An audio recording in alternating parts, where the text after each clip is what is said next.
నమస్తే రమ్మగారు. నమస్తే ఏదైనా పెద్ద కథ చెప్పుకుందామండి. చాలా పెద్దది కాదు, కొంచెం పెద్దది చెప్పనా? అట్లనే. పూర్వం చెంపక నగరానికి ప్రవర్ధనుడని ఒక రాజుగారు ఉండేవాడు. అయితే ఆయనకి లేక లేక ఒక కూతురు పుట్టాక భార్య మరణించింది. కూతురు అంటే చాలా ప్రేమగా ఉండేవాడు ఆయన. అయితే పిల్ల కొంచెం పెంకెగా ఆకతాయిగా ఉండేది. గారాబం చేస్తే పిల్లలు అంతే కదా. అయితే ఓసారి ఏదో యుద్ధం కారణంగా ఆయన బయటికి వెళ్ళవలసి వచ్చింది. బయటికి వెళ్తే కూతుర్ని జాగ్రత్తగా ఉండు, అల్లరి చేయబోక, అటు ఇటు ఆకతాయి పనులు చేయొద్దు, కేర్ఫుల్గా ఉండాలని చాలా జాగ్రత్తలు చెప్పి నగరాన్ని మంత్రి గారి చేతిలో పెట్టి ఆయన బయటికి వెళ్ళాడు. వెళ్ళేసరికల్లా ఈ పిల్లకి కొంచెం తండ్రి ఉంటే కొంచెం కంట్రోల్ ఉండేది, ఈ పద్మినికి కంట్రోల్ లేదు. విపరీతంగా చెలికత్తెలు వేసుకొని తోటల వెంట దొడ్ల వెంట తిరిగేది. అయితే ఆ ఊళ్ళోనట, ఆ చెంపక నగరంలో చాలా రకాల సరస్సులు ఉండేవి. అందులో గంధర్వ సరస్సు అని ఒక ప్రత్యేకమైన సరస్సు ఉండేదట. అందులో ఎవ్వరూ దిగేవాళ్ళు కాదు. దాని నిండా పువ్వులతోటి ఆకర్షణీయంగా ఉండేది, కానీ చుట్టూతో అడ్డుకట్ట కట్టి ఎవరిని వెళ్ళనివ్వకుండా ఉంచేవాళ్ళు. అది ఎందుకో వీళ్ళెవరికీ తెలియదు. ఈ తరం వాళ్ళకి తెలీదు. పాత తరం వాళ్ళంతా అందులోంచి వెళ్తే వేరే లోకంలోకి వెళ్ళిపోతారని చెప్పుకునేవారు, కానీ ఒట్టి కథలుగానే ఉన్నాయి, కానీ ఎవరు వెళ్ళిన దాఖలాలు లేవు, ఎవరు అందులో తిరగలేదు. ఈ అమ్మాయి రోజుకో చెరువులో ఈతలు కొడుతూ, ఒకనాడు ఏమైంది, అది ఈ గంధర్వ సరస్సులో ఈత కొడదామని చెలికత్తెల్ని ప్రేరేపించింది. చెప్పినా వినలా. ఆ పిల్ల దాదులు వాళ్ళు చిన్నప్పుడు పెంచిన ముసలమ్మలు ఉంటారు కదా, ఏదో కొంప మునిగిపోతుంది వద్దంటే అన్నిట్లలో దూకాము, దేంట్లోనూ ఏమవ్వలేదు, దీంట్లో ఏమవుతుంది, మీరందరూ ఉండండి, మీరున్నారుగా నాకు సహాయం అని చెప్పి చెలికత్తెలతో సహా ఆ గంధర్వ సరస్సులోకి దిగితే కాసేపు ఈత కొట్టినట్టే కొట్టారు. ఉన్నట్టుండి రాకుమార్తె మాయమైపోయింది, నీళ్లలో మునిగిపోయింది. ఎంత వెతికినా దొరకల. లపోదిపోమన్నారు, ఏడ్చి గందరగోళం చేశారు. సైనికులు వచ్చి చుట్టూతా తిరిగి ఏం చేస్తారు, నీళ్ళలో దిగితే నీళ్ళలో ఏం కనిపించట్లా, ఎలా మాయమైందో అమ్మాయి తెలియదు. నెత్తి మీద చేతులు పెట్టుకుని కూర్చున్నారు. రాజుగారు వస్తే ఏం చెప్పాలి అని. కానీ మర్నాడు ఉదయం ఇవాళ చెరులో పడిన పిల్ల మర్నాడు తనంతట అది చెరులో నుంచి నడిచి బయటకు వచ్చేసింది. ఆ సరస్సులో నుంచి వచ్చేసింది. ఆ బయట అందరూ దుఃఖపడుతూ సైనికులు వాళ్ళు వీళ్ళు ఉన్నారు కదా, వాళ్ళంతా నీళ్ళ నుంచి ఇంకేంది రాకుమార్తె వస్తుంది అన్నారు. తడి బట్టలతో వస్తుందిగా. చెలికత్తెలు దాదులు పరిగెత్తుకొచ్చారు. అమ్మాయి చుట్టూతా బట్టలు కప్పి లోపల తీసుకుపోయారు. క్రమంగా వీళ్ళకి తెలిసింది ఆ పిల్ల గర్భవతి అయింది. రాజుగారు తిరిగి వచ్చేసరికల్లా 5 నెలల్లో ఏమో పట్టింది, 4-5 నెలలు పట్టింది. ఆయన వచ్చేసరికి పిల్ల 5 నెలల గర్భవతి. చాలా కోపం వచ్చింది. ఇట్లాంటి పని చేస్తావా, నా పరువు ఇట్లా తీయటానికి ఈ రకంగా ఎందుకు చేసావు నువ్వని కూతుర్ని చాలా నిర్బంధించి కేకలేసి చాలా కఠినంగానే ప్రవర్తించాడు. పాపం తిట్టాడు బాగా. పెళ్ళి ఏం చెప్పిందంటే, నేను ఇక్కడ ఎవరితోటి ఏ రకమైన పని చేయలే, ఈ గంధర్వ సరస్సులోకి దిగితే లోపల ఎవరో నాకు తెలీదు, అతను నాగుడో గంధర్వుడో తెలీదు. నన్ను నీళ్ళలోంచి లోపలికి తీసుకెళ్ళిపోయాడు. అందులో లోపల ఒక పెద్ద భవనాలు, తోటలు, దొడ్లు ఉన్నాయి. ఆ రాత్రి అతనితోటి గడిపాను. మర్నాడు నన్ను చెరువులో వదిలిపెట్టేశాడు. అతని వల్లే నేను గర్భవతిని అయ్యాను అని చెప్పింది. ఊళ్ళో అదే ప్రచారంలోకి వచ్చింది. ఇంకా వేరే ఏం జరగల. పిల్ల ఇక్కడ మాయమైపోయి తిరిగి వచ్చింది. ఇక గంధర్వుడో నాగుడో ఎవరో మనకు తెలియదు. అక్కడి నుంచి కొంతకాలానికి అమ్మాయికి పిల్లవాడిని కన్నది. రాజుగారి ఇక చేయగలిగేది ఏం లేదు కదా, మనుష్య తప్పిదమైతే మనుషుల్ని పట్టుకోగలుగుతాడు. ఈ గంధర్వుల్ని ఎట్ట పట్టుకుంటాం, ముందు అట్ట పెట్టుకున్నాడు కూతుర్ని. మెల్లిగా నెలలు నిండినాయి. ఆ అమ్మాయికి ఒక కొడుకు పుట్టాడు, చక్కగా ఉన్నాడు. వాడికి ప్రగల్భుడు అని పేరు పెట్టారు. ప్రగల్భుడు అని పేరు పెట్టి ఇంట్లో అట్ట పెట్టుకున్నారు.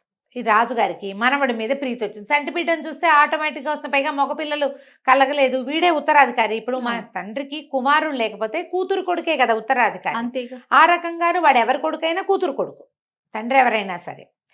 ఆ పిల్లాడితోటి చాలా ఆనందంగా, సంతోషంగా, ఉత్సాహంగా ఉండేవాడు.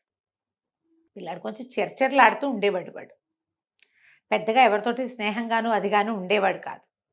తాత వాడు పర్వాలేదు, బాగానే ఉండేవాళ్ళు. వాడికి ఒక 14-15 సంవత్సరాలు వచ్చాక ఓసారి తాత మనవడు బయటికి ఎక్కడికో అలా వెళ్ళారు, వ్యాహ్యాలకి వెళ్ళారు తిరగడానికి. ఆయన కొంత దూరం నడిచాక తాత మనవడు గట్టు మీద కూర్చున్నారు. తాత, ఇప్పుడు నువ్వు రాజు కదా, నీ తర్వాత రాజెవరు అని అడిగాడు పిల్లాడు. ప్రగల్భుడు అడిగితే, నువ్వే రా అన్నాడు ఆయన. అనేసరికి మరి నన్ను రాజుని ఎప్పుడు చేస్తావు అంటే సమయం వచ్చినప్పుడు చేస్తాలేరా అన్నాడు. వాడికేం పెద్ద నచ్చల. కానీ ఈయనకి పిల్ల చేష్టలు, పిల్లలు అట్లాగే కదా అడుగుతారు, తాత నాకు మీసాలు ఎప్పుడు వస్తాయి, నేను ఎప్పుడు కార్ డ్రైవ్ చేస్తాను, అలాంటివి అడుగుతాను. అవునవును. అలాంటిదే చిన్నపిల్లలందరూ తమ తాతల్ని అడిగినట్టుగానే వీడు కూడా అడిగాడని ఆయన సర్దుకూరుకున్నాడు.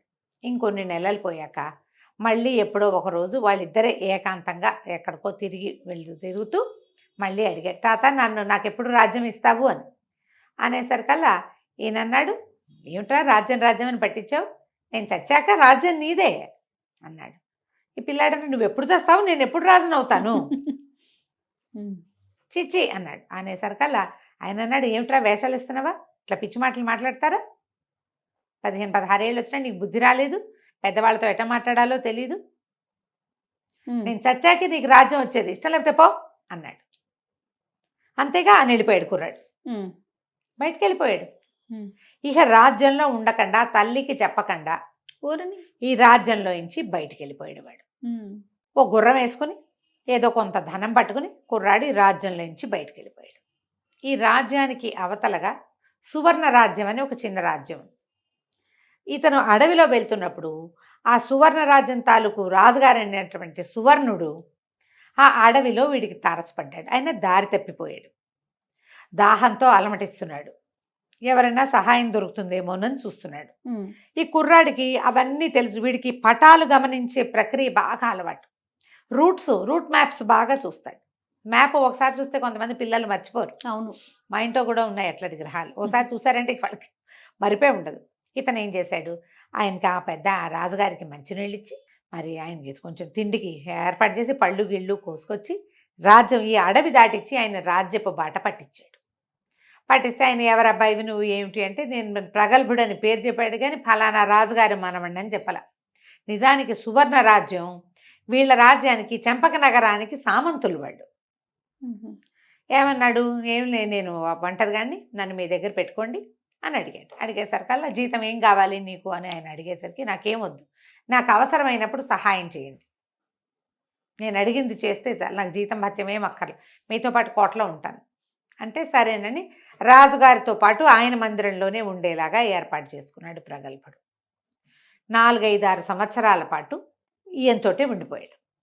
అప్పటికి కుర్రాడు కదా, 15 ఏళ్ల వాడే కదా, ఆయన యుద్ధ విద్యలు అవి ఇవి నేర్పించుకుని తన దగ్గరే ఉంచుకున్నాడు. ఈ లోపల ఏమైంది, ఈ ప్రగల్భుడు లేచక్కబోయాడు, మొత్తం రాజమందిరం శూన్యమైపోయింది. ఒక 6 నెలలు ఏడాది గడిచేసరికల్లా రాజుగారికి, వీడేమో ఎవరికో పుట్టినవాడు, వాడెవడో తండ్రి తెలీదు, వాడు ఎక్కడికి పోయాడో తెలీదు, ఈయనకి తన రాజ్యానికి ఉత్తరాధికారి లేదనిపించింది. బాగా ఆలోచించుకుని ఆయన ఒక కాపుల పిల్ల, ఒక పేద కాపు తాలూకు కూతురైన చెంపకవల్లిని పెళ్లి చేసుకున్నాడు రాజుగారు. మళ్ళీ సంతానం కావాలి ఆయనకి, కూతురుంది, కూతురు ఎవరి వల్ల గర్భవతి అయింది, ఇప్పుడు ఆ అమ్మాయికి పెళ్లి చేయలేడు ఆయన ఇంకా. అదేలే, మరి ఏ కాలమైనా అది కష్టమే కదా. వచ్చిన సుమారైన వయసు ఉన్న పిల్లని చూసుకుని పెళ్లి చేసుకున్నాడు. కొంతకాలం గడిచింది. కొంతకాలానికి ఆ చెంపకవల్లి గర్భవతి అయింది, ఈయన భార్య, ఈయన రెండో భార్య. ఈ గర్భవతి అయ్యేసరికల్లా అప్పటికి ఎంతకాలం గడిచింది, ఒక 5-6 సంవత్సరాలు గడిచింది. ప్రగల్భుడు పెద్దవాడైపోయాడు. ఆ పెద్దవాడైన ప్రగల్భుడు సువర్ణ నగరపు రాజుగారు ఒకసారి ఏదో చిన్న యుద్ధాల్లో గెలిచినప్పుడు ఆయన అన్నాడు, నువ్వెంతో సహాయం చేసావు, ఇన్నాళ్ళ నుంచి మా దగ్గర ఉన్నావు, నీకేం కావాలో చెప్పు అనేసరికల్లా వీడు అన్నాడు ప్రగల్భుడు, చెంపక నగరం మీద యుద్ధానికి వెళ్దాం పదండి అన్నాడు. అనేసరికి ఆయన నిర్ఘాంతపోయాడు ఆ సువర్ణుడు. చెంపక నగరం మీదకి వెళ్ళటం ఏమిటి, ఆయన చక్రవర్తి, ఆయన చాలా సార్వభౌముడు, బోల్డని నగరాలు ఆయన అధీనంలో ఉంటాయి, నేను కూడా సామంతుని, నేను ఆయన మీదకి తిరగబడలేనంటే, ఎందుకు తిరగబడలేరు, అక్కడ ఏముందో ఏం లేదో నాకు తెలుసు, ఆ రాజ్యపు ఆనుపానంతా నాకు తెలుసు, నాకు బలం రావడం కోసం ఆగాను ఇన్నాళ్ళు, నేను పెద్దవాడిని అవటం కోసం, నా మాట విని దాని మీదకి దండెత్తండి, అది నా రాజ్యం, నేను ఆయన మనవడిని, అది నాకు కావాలి. మరి ఇంత సహాయం చేసి అప్పుడు దాన్ని అడవిని దాటిచ్చిన కుర్రాన్ని కాదని ఎందుకంటాడు. ఆయన అంతా సన్నాహం చేసుకుని చెంపక నగరం మీదకి దండెత్తొచ్చారు. దండెత్తొచ్చేసరికి ఈ అమ్మాయికి చెంపకవల్లికి 5-6 నెలలు వచ్చినాయి. ఈ ప్రవర్ధన మహారాజు అన్నాడు, భార్యకి చెప్పాడు, అమ్మాయి ఈ యుద్ధంలో నేను గెలుస్తానో గెలవనో తెలియదు, ఎటు పోయి ఎటు వస్తుందో, మగపిల్లవాడే పుడతాడని మనకి జ్యోతిష్యులు చెప్పారు, వాడు పుడితే ఇదిగో నా గొలుసుని రాజుగారు తన మెడలో ఉండేటువంటి రాజముద్ర ఉన్న గొలుసుని భార్య చేతిలో పెట్టాడు. ఇక్కడ ఎక్కడా ఉండద్దు, ముందు మీ నాన్న ఇంటికి వెళ్ళిపో, తండ్రింటికి వెళ్ళిపోమని అంతఃపురంలో నుంచి భార్యని ఆ మెడలో గొలుసుతో పంపించేశాడు. కూతురు ఇక్కడే ఉంది, కూతురు ఇక్కడే ఉంది, జరుగుతోంది కదా. అక్కడి నుంచి ఏమైంది, యుద్ధానికి వచ్చింది ఎవరు, మనవడని తెలియదు కదా, సువర్ణుడు అని తెలుసు. వీళ్ళకి తెలిసింది సువర్ణుడు. ఏదైనా ఇబ్బంది అవుతే, ఒకవేళ నేను ఓడిపోతే పిల్లాన్ని రాజుగా పెంచాలి, ఇదిగో వీడే ఈ నగరానికి రాజని చెప్పాలి అని చెప్పి భార్యని పంపించేశాడు. రాజముద్ర అని అమ్మాయి చేతిలో పెట్టి పంపేశాడు. యుద్ధానికి వెళ్ళేసరికల్లా కుర్రాడు మనవడు యుద్ధంలో తాతగారిని సంహరించాడు. ప్రవర్ధన మహారాజు మరణించాడు. మహారాజు మరణించేసరికల్లా ఇంకేముంది, ఇప్పుడు రాజు అయిన వాడెవడు, ఆయన స్వయానా మనవడే. తాతగారికి బోళ్ళంతమంది విధేయులుగా ఉన్న వాళ్ళందరినీ తీసి అవతల పారేసి సువర్ణ నగరంలో తనతో పాటు ఉన్న వాళ్ళని తెచ్చుకుని ఇక్కడ పెట్టుకున్నాడు. రాజు అయిపోయాడు. తల్లికి ఏం అభ్యంతరం, తన కొడుకేగా రాజయ్యాడు, తండ్రిని చంపేశాడని కాస్త దిగులు పుట్టినా తన కొడుకు తిరిగి వచ్చాడని సంతోషించింది. తండ్రి టాకు పెద్దవాడు, కానీ ఆయన పెళ్లి చేసుకున్నాడు, ఆవిడ కడుపుతో ఉంది, ఇలాంటి వార్తలేవి ఆవిడ కొడుక్కి చెప్పలే. తన తాత వివాహం చేసుకున్నాడని, ఆయనకు ఒక కుమారుడు కలిగేందుకు సన్నద్ధంగా ఉందని అతనికి తెలియదు. హాయిగా రాజయ్యాడు, శుభ్రంగా ఉన్నాడు.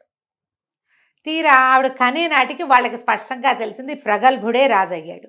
ఇప్పుడు ప్రగల్భుడు రాజైతే తనకి వారసుడిగా పోటీ ఉన్నవాడిని మేనమామ, చంటి పిల్లాడైనా వాడే కదా ఉత్తరాధికారి. ఇప్పుడు ఆయన కొడుకులు లేకపోతే దౌహిత్రుడు, కొడుకుంటే దౌహిత్రుడేటా అవుతాడు, కాడు. కానీ పేద కాపుకి భయం వేసింది, ఇక్కడే ఉంటే పిల్లాడిని బతకనివ్వడేమోనని పిల్లవాడిని దూరంగా వాళ్ళ చుట్టాలు ఎవరో ఉంటే వాళ్ళ ఇంటికి పంపించేసి వీళ్ళే వెళ్ళి చూసొస్తూ ఉండేవాళ్ళు.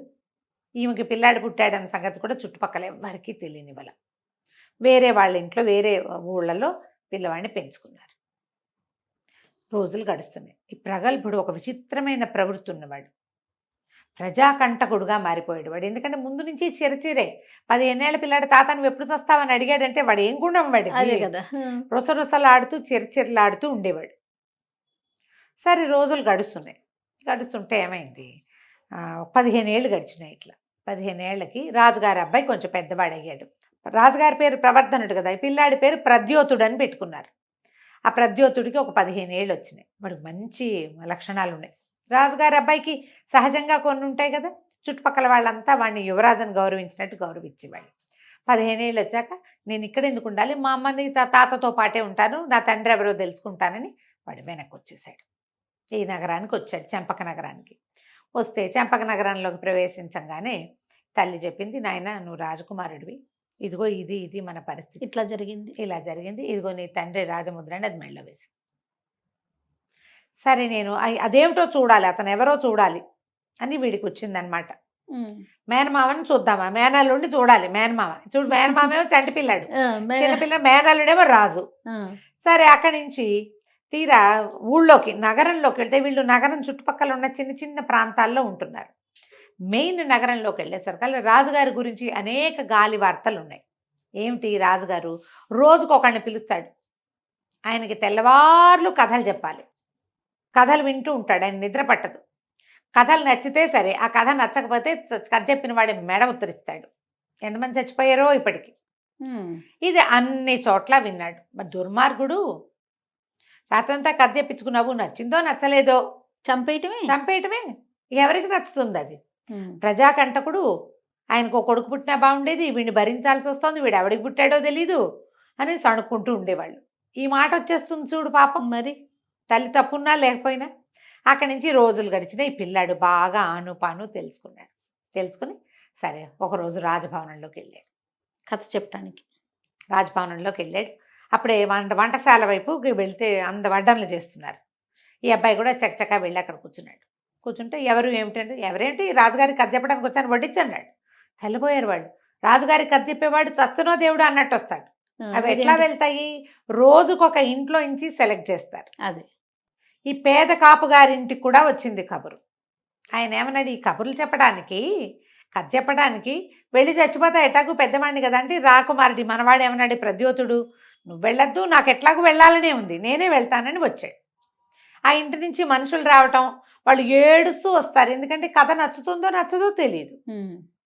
రాజుగారి నచ్చలేదనుకో గోవిందా, నచ్చితే వదిలిపెడతాడు. వాలంటరీగా మనుషులు రావట్లేదని ప్రతి ఇంట్లో నుంచి పిక్ చేస్తున్నారు మనుషులు. ఆయనకు అదే కావాలి. తెల్లవారులో ఆయన నిద్రపోడు, కథ వినాలి. అక్కడి నుంచి అన్నం తింటానికి కూర్చునేసరికి వాళ్ళంతా ఆశ్చర్యపోయారు. ఊరిని ఇంత చెలోపలోమని ఉన్నాడే వీడు, ఎక్కడైనా ఇట్టా ఉంటారా? ఆశ్చర్యపోయారు. వాడు చకచక అన్నం తినేసాడు. కడుపు నుండి అది బాగుంది ఇది బాగుంది అన్నాడు. ఇంకోసారి పెట్టండి అన్నాడు. శుభ్రంగా తిన్నాడు. ఆ పదండి నన్ను రాజుగారి గదిలో ప్రవేశపెట్టండి అన్నాడు. అనగానే రాజుగారి గదిలోకి ప్రవేశపెట్టారు. చూస్తే కాస్తా కూస్తా తన పోలికలను వీడింత పొడుగ్గా పెద్ద ఆజానుబాహుగా ఉన్నాడు రాజు. మంచం మీద పడుకుని ఉన్నాడు. ఈ ప్రద్యోతుడిని ఇక్కడ నిలబడి కథ చెప్పమన్నారు. ఓ చోట నుంచున్నాడు. కథలు చెప్పడం మొదలుపెట్టేసరికల్లా ఈ కుర్రాడేంది, ఈ రాజుగారు ఇటు పడుకుని చూస్తున్నవాడు కాస్త అటు తిరిగి పడుకున్నాడు. తెల్లవారిపోయింది. తెల్లవారేసరికల్లా ఏం కథలు చెప్పావు నువ్వు, వాళ్ళే చెప్పావు కథలు అన్నాడు. నువ్వెక్కడ విన్నావు, శుభ్రంగా నిద్రపోయావు కదా అన్నాడు ప్రద్యోతుడు. రాజు ఏమన్నాడు, భలే బాగా చెప్పావు కథలు అన్నాడు. నువ్వు విన్నది ఎక్కడా, నేను చెప్తూనే ఉన్నా తెల్లవారు నాకు వచ్చిన కథలన్నీ రామాయణం మహాభారతం భాగవతమును, నువ్వు వినలేదు కదా, నువ్వు నిద్రపోతువి శుభ్రంగా అనేసరికల్లా సర్రమని లేచాడు. నేను నిద్రపోవటం ఏంటి, నేను అసలు కన్నే ముయ్యను, అటు తిరిగి పడుకున్నాడు అంతే అనేసరికల్లా వీడన్నాడు, కన్నే ముయ్యవా, ఏ పాముకు పుట్టావు నువ్వు అని అడిగాడు. ఏ పాముకు పుట్టావు నువ్వు, అందుకే నువ్వు కన్ను ముయ్యవు. పాములు కళ్ళు మూసుకొని నిద్రపోవు కదా, చుట్టుకుని ఉంటాయి. మెలకుగానే ఏదైనా శబ్దం కానీ బుస్సమంటాయి. అటుకి నిద్ర ఉండదు, రెప్పపాటు ఉండక పాములు కళ్ళు మూతలు పడవంటారు కదా. అవును, నువ్వు ఏ పాముకో పుట్టుంటావు, అందుకే నువ్వు కన్ను ముయ్యమన్నాడు. అనేసరికల్లా సర్రమని లేచాడు. అనేసరికల్లా లేచేసరికి కుర్రాడన్నాడు, నువ్వు నా మీద పడతావేంటి, మీ అమ్మని అడిగిరా, నువ్వెవరికి పుట్టావో తెలుసుకో ముందు, అప్పుడు నా మీద కొద్దు కానీ అనగానే వీడికి అవమానం వేసేసింది రాజుకి. మరి ఎంత అవమానం, ప్రగల్భుడు అవతల వాడు చూస్తే వాడు ఒక 15-16 ఏళ్ళు ఉంటాయి, చిన్న కుర్రాడు. వాడు అంతా నిలదీస్తున్నాడంటే వాడికి ఏదో తెలుసు అనమాట. అక్కడి నుంచి ఇద్దరు పరిగెత్తుకుంటూ పద్మిని దేవి ఉన్న మందిరం దగ్గర పరిగెత్తాడు. తల్లికి వాళ్ళ అమ్మని అడిగాడు, మా తండ్రి ఎవరు అంటే నాకు తెలియదు అని చెప్పింది. నాకు తెలీదు, ఆ గంధర్వ సరస్సులోకి దిగాను నేను, ఆ కింద ఏదో నగరం ఉంది, నీ తండ్రి ఎవరో నాకు తెలియదు అనగానే ఈ రాజు ఏం చేశాడు, ఆ తండ్రి ఎవరో తెలుసుకోవాలి, ఉద్రేకి వాడు పరిగెత్తుకుంటూ దూకేశాడు దాంట్లోకి, ఆ ఉద్యానవనంలోకి పరిగెత్తాడు. ప్రజలంతా పరిగెత్తారు, సైనికులు వాళ్ళు వీళ్ళు ఉంటారు, ఎక్కడికో రాజుగారు వెళ్తున్నాడని అందరూ అనుసరించారు. దభేల్మని ఆ గంధర్వ సరస్సులోకి దూకాడు. రోజంతా చూశారు రాల, 3 రోజులు చూశారు రాల, వారం చూశారు రాల. దూకిన వాడు పైకి రాలేదు, కన్ను ముయ్యని వాడు. వాడి తండ్రి ఎక్కడున్నాడు, అందులో ఉన్నాడు. అక్కడి నుంచి వారం తిరిగేసరికల్లా ఆ దేశం అరాచకం అయిపోయింది, రాజు లేడు. మరి మంత్రి వాళ్ళు, సైన్యాధిపతి వాళ్ళంతా ఏమనుకున్నారు, ఎవరి వల్ల రాజుకి గతి పట్టిందో వాడు కదా రాజు. కుర్రాన్ని సంభావించారు. కుర్రవాడు ఏం చెప్పాడంటే, నేనేదో ఈ రాజుని ఆదారి పట్టించాను కాబట్టి నన్ను రాజుని చేయక్కర్లా, నేనే మీ నిజమైన రాజునని తన మెడలో ఉన్న వస్తువు తీసి చేతిలో పెట్టాడు మంత్రికి. చూస్తే ఏముంది, రాజుగారి రాచముద్ర. ఆ అమ్మని తాతని రప్పించారు. అమ్మని అందరూ గుర్తుపెట్టారు. సవితల్లిని పద్మ కూడా గుర్తుపెట్టింది, పద్మిని కూడా. రాజకుమారుడే ఇలాంటి పని చేశాడు. మరి ఇప్పుడు చూడు, వాడేం చేశాడు, తను యుద్ధ విద్యలు నేర్చుకుని తాతను సంహరించాడు. తెలివితేటలతో వీడు మేనల్లుని సంహరించి రాజ్యానికి వచ్చాడు. అక్కడి నుంచి ఈ రాజకుమారుణ్ణి, ఈ ప్రద్యోతుణ్ణి మళ్ళీ రాజుని చేసుకున్నారు. చంపకవల్లి కూడా నగరానికి తన తండ్రితో సహా వచ్చి ఉంది. పద్మిని కూడా ఇంకా ఒక తమ్ముడిని ఏమీ అనలా, మాట్లాడకుండా ఉండిపోయింది. ఎవరో ఒకళ్ళు ఆ రాజ్యానికి రాజు ఉండాలి. రాజవంశం వాళ్ళు రాజ్యం అరాచకం అవ్వకుండా కాపాడాలి, కానీ నేను నాది అని చూసుకోవడానికి వీల్లేదు. ఆ కాలం అట్లా ఉండేదే కాదు. అలా నేను నాది అని చూసుకునేవాడు ఏమయ్యాడు, ఇదిగో మళ్ళీ చెరలో పడ్డాడు. కథ కంచికి మనం ఇంటికి. బాగుంది. నమస్తే. నమస్తే.